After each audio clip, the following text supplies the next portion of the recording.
Yeah, this is, hey everyone, this is, what a good start. Hey guys, Chris here, and welcome back to another episode of HariboCast.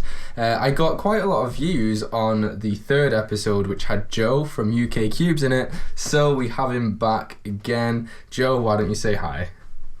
Hi everyone, I'm glad that I'm keeping Chris's channel alive. Yeah. I mean, of course, Haribo 41296 would not exist without Joe from UK Cubes, so yeah. Me and Vermin Supreme, the US presidential candidate, teamed up to make time travel real, so I went back in time to create your channel. So that's where I got the idea from. That's your video with all the views, that's just me in different time streams. Well, thank you for getting me almost 6 million views on a video. That was very kind of you. It's a lot of time streams. Anyway, so yeah, welcome back, Joe. It's great to have you, and we haven't actually planned anything to say. We're just gonna kind of ramble on about. It's like a radio show. It is like glad to be back in the studio with Chris and Joe. Let's rant on about stuff for 4 hours. I mean, maybe we should stop HariboCast and just have Chris and Joe lounge time or whatever. I don't know. Lounge time. But actually, one of the things we did talk about in the last podcast, but we kind of cut out, was what you do outside of cubing. Because you actually were telling me a story about you got into cubing because of windsurfing. Why don't you actually go ahead and retell that for everyone? Yeah, I tell that story too much because in the Q&A someone always asks, how did you get into cubing? And it's the same every time. It's like, I do windsurfing and I met someone, well I didn't meet someone windsurfing, it was my friend James who was moved to Tenerife now to windsurf all the time, so I'm very jealous of that. But I've been windsurfing a lot longer than I've been cubing. I started windsurfing when I was 11. My mum booked me on a summer course, a beginner's course, and on the course they thought I was alright at it, but I was so little and I just couldn't really do anything, and then it all started from there. 2 or 3 years after that I did a thing called the Zone Squad, which is part of the RYA. So the Zone Squad is to get young kids into windsurfing and get them racing, and then from that I did that for 2 years, which was great fun. And then I did the transitional squad, which is where you move up onto the Olympic class board, which is called the RSX. Trained on that for 2 years, and then I quit that because racing was just not what I enjoyed. And then since then I've just been coaching windsurfing and doing it for fun. It's the best sport though. It's the best sport. Well, awesome. I have to admit I've never windsurfed before, and I probably wouldn't be great at it, but it's not accessible. That's Birmingham Uni has a windsurfing club. Yeah, I think I just missed out big time. My friend's in it. Yeah, my friend's in it. My friend Tom's in the Birmingham Uni windsurfing club. It has, because windsurfing's a really niche, and even the Birmingham Uni windsurfing club has 50 members in it, which just shows how massive a uni it is. It is a very big uni. For those of you that don't know, I go to the University of Birmingham in England. Yeah, it's a huge university. There's always stuff going on. But there is no cubing society. Nobody seems to cube. I mean, I've seen people with Rubik's Cubes, but they're typically Rubik's brands, and I'm like, are you a real cuber? Do you even cube, bro? You have a Rubik's brand kind of situation. Yeah. Who started the do you even cube, bro thing? Like, who started that? That's a very good question. A few people said that to me. There was that American guy who started the thing where people just started randomly commenting capital letters, corner cutting isn't necessary, which I found really funny. Like, I didn't like the guy's channel, I didn't like his videos, but there was one video where he just went on a rant about corner cutting, and since then people just feel like a cubing meme, just going, corner cutting isn't necessary, all the time. That's the thing, there are so many cubing memes or the cubing horrible sayings, I hate and nobody except cubers understand them, so you can't actually say them to like your friends or people that don't cube. It's just like this internet thing that has happened, like oh god, who is it? Colourful Pockets. R prime U prime is like the main one. Oh my god. And there's the office one where it's like someone getting chucked out of a window, and there's the one where it says, "Oh, what cube should we bring out?" And it's always someone going like, "I don't know, you tag along," and then someone going Rubik's brand and get chucked out a window. And no one gets it. No one finds it funny. Not even Cubans find it funny. It's such a little nerdy corner of the internet.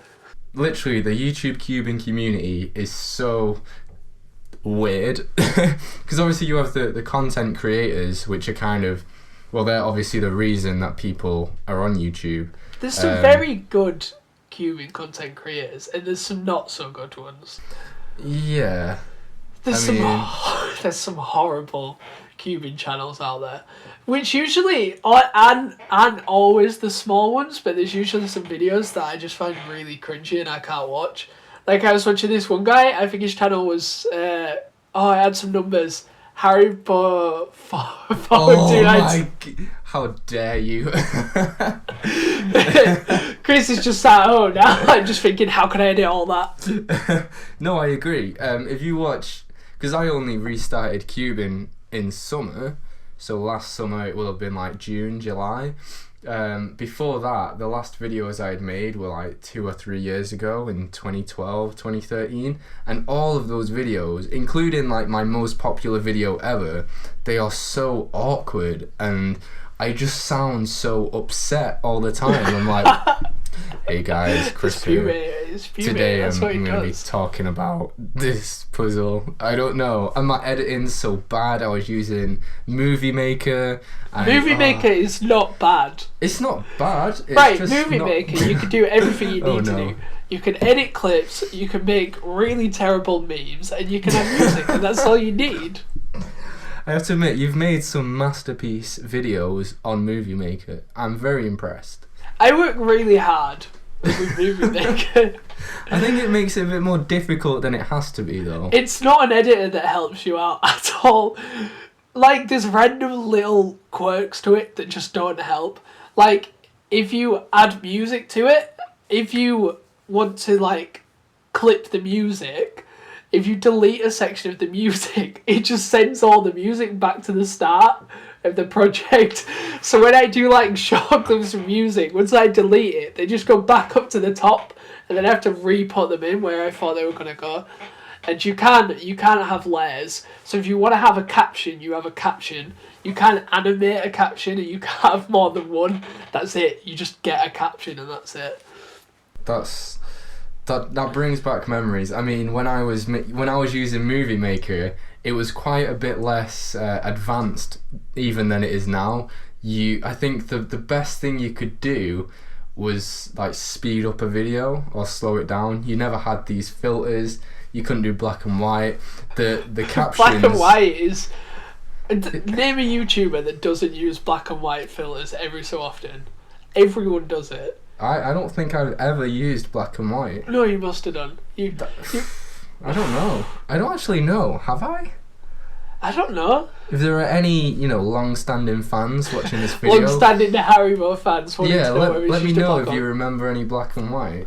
Everyone does it. Like, if people can't be bothered putting something funny in, they will just make a short bit black and white and just put it slow-mo and zoomed in, and for some reason that's hilarious on the internet. I mean, when you did it, when you got your first ever dislike, I remember that. I remember that black and white. It was beautiful. I've rolling in dislikes now. The difference now is, before I had the dislikes, I made very store specific content. I was like, this is stuff for the store, buy from the store. This is stuff from the store, buy from the store. This is still stuff from the store, buy from the store. And then I actually just started making videos because I enjoyed it, and yeah. You get more views, more dislikes, but it's more fun. It's more fun now. I mean, I remember when I started to get consistent dislikes, it was just because, with growing popularity, you obviously attract negative people and people who will dislike. I mean, I agree with what you said about kind of diverting from your style because you enjoy making videos. I remember when I made my boob cube review when I was on holiday, that got like so many dislikes. Like within 10 minutes of the video being made, it had like 14 dislikes.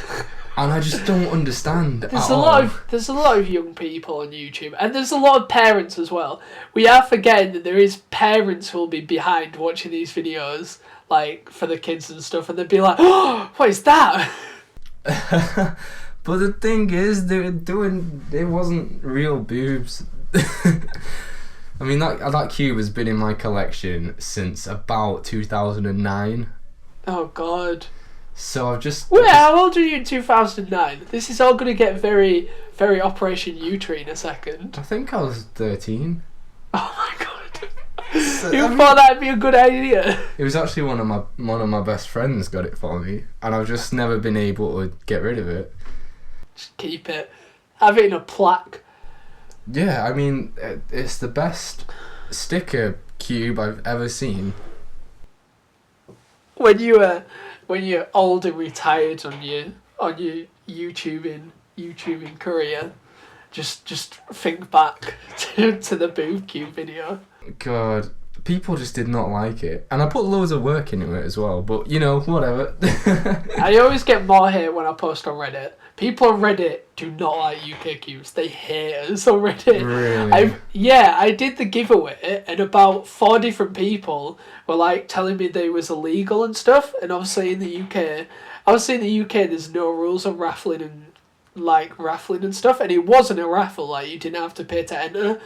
And there's so many people, because Reddit is a very USA heavy community. So many people be like, "Yo, that's so illegal," and I was like, no, it's not. It's still not illegal. Like, I actually had to read the UK and EU Gambling Act. It's not illegal, and they're just still going on a bit. And since then, every time I post something on Reddit, I just get loads of downvotes and people just replying, being like, "This video is trash. Your website is trash," which is fine. I don't ship to America anyway. I have to admit, I've never really used Reddit. I know the Cuban community on Reddit is pretty big. It is big. It's like 28,000 members.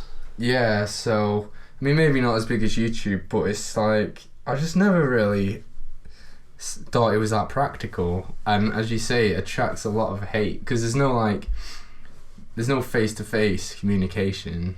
It's a bit social justice warriors thinking they know the laws of the world kind of thing. There's a lot of superiority complexes in the Cuban Reddit. Like people who are, those kids on COD who are 10th prestige. That's their only achievement. It's like Cubans who are sub 15 and sub 10 on Reddit, and I'm like, guys, calm. Like, oh. No, I completely understand. I mean, the COD thing is worse. 10 prestige kids on COD are the worst kind of people.